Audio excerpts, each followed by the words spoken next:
देखिए, good morning. आज हम आपको बताएंगे कि इकाई का अंक कैसे कैलकुलेट करते हैं और सबसे आसान तरीका बताएंगे कि आपने मैथ पढ़ा हो या ना पढ़ा हो। 8वीं क्लास तक भी अगर मैथ पढ़ा तो आप क्वेश्चन को सही कर पाएंगे। अब हमारे पास ये गुणा में कोई एक्सप्रेशन लिखा हुआ है। देखिए, ये लिख रहा है नंबर आपको। इन सब की या तो तरीका क्या है कि इन सब की गुणा करें फिर देखें, तो वो नहीं करना हमें। सिर्फ जब भी हमें इकाई का अंक निकालना होता है तो हमारे पास इकाई का अंक ज्ञात करने के लिए कैलकुलेशन भी सिर्फ और सिर्फ इकाई अंकों की ही होती है, चाहे वो जोड़ने में हो, चाहे वो घटाने में हो, चाहे वो मल्टीप्लाई में हो। ठीक है, तो मैंने क्या काम किया, इन सब की इकाई के अंक लिख दिए। इसका 6, 8 और 2, यहाँ से आपका 6, यहाँ से 8 और यहाँ से 2, इनकी मल्टीप्लाई 96, और 96 में इकाई का अंक आ गया 6। ये तरीका। अब ये तरीका भी लेंथी हो जाएगा अगर बड़ा एक्सप्रेशन हो, तो मैंने क्या काम किया, इसको इसके इकाई का अंक इसके इकाई के अंक से मल्टीप्लाई करी तो कितना 48। 48 में इकाई का अंक 8 हो गया, 8 की आगे से मल्टीप्लाई करी तो 16, 16 में इकाई का अंक 6। अब दूसरा देखते हैं, 8 5 जा 40, 40 40 में जीरो ऑलरेडी आ गया। जैसे ही जीरो आ गया तो आगे कुछ भी लिखा हो हमें कुछ भी करने की जरूरत नहीं है, तो उसके इकाई का अंक हमेशा जीरो ही आएगा। थर्ड एक्सप्रेशन आप करके देखेंगे तब भी जीरो ही आएगा। थर्ड, अब यहाँ देखिए, इसमें देखते हैं क्या लिखा है। ये एक्सप्रेशन है, इसमें इकाई का अंक कितना 1919 मल्टीप्लाई में लिखा हो। इन सब के अगर मैं मल्टीप्लाई करता हूँ तो ये बैठेगा, इसमें इकाई का अंक आपका 6 बैठ जाएगा।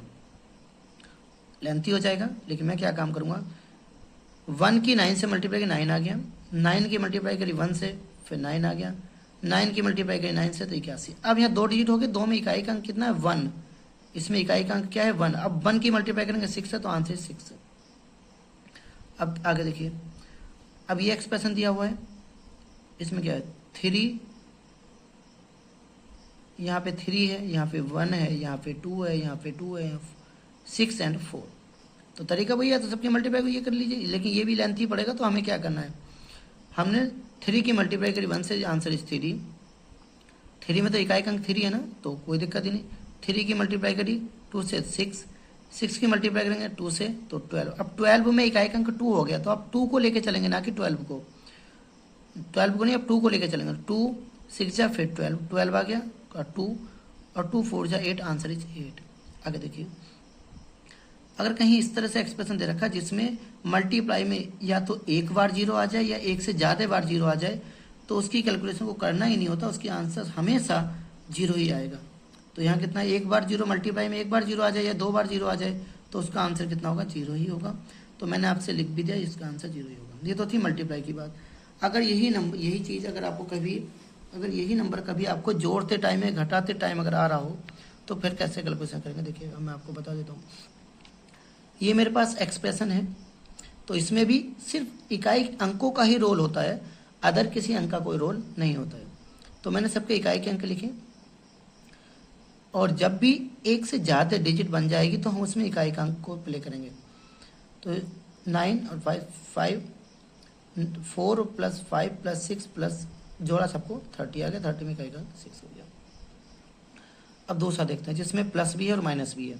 ये नंबर आपके सामने लिखा हुआ, इसके इकाई का अंक अगर मैंने उठा लेता हूँ तो 6, 1 प्लस 6 प्लस 4 माइनस 8, तो ये कितना हो गया 7। इकाई का अंक 7 ही होगा, 7 प्लस 4 किया तो 11 हो गया।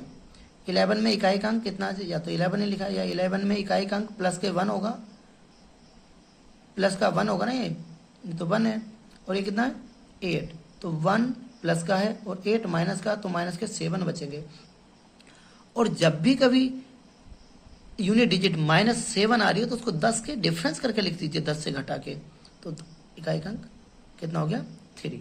आगे देखते हैं, ये एक्सप्रेशन दिया हुआ है आपको, दिख रहा है आपको कुछ, ये वैल्यू प्लस के और बाकी सारे माइनस के। तो हमने क्या लिखा, इसका इकाई का अंक 0, इसका इकाई का अंक 5, इसका इकाई का अंक 4, इसका 9, तो माइनस के 9 और माइनस के 18, तो ये आपका माइनस के 18 हो गया। 18 में इकाई का अंक क्या होगा, 10 से डिफरेंस करके लिखेंगे।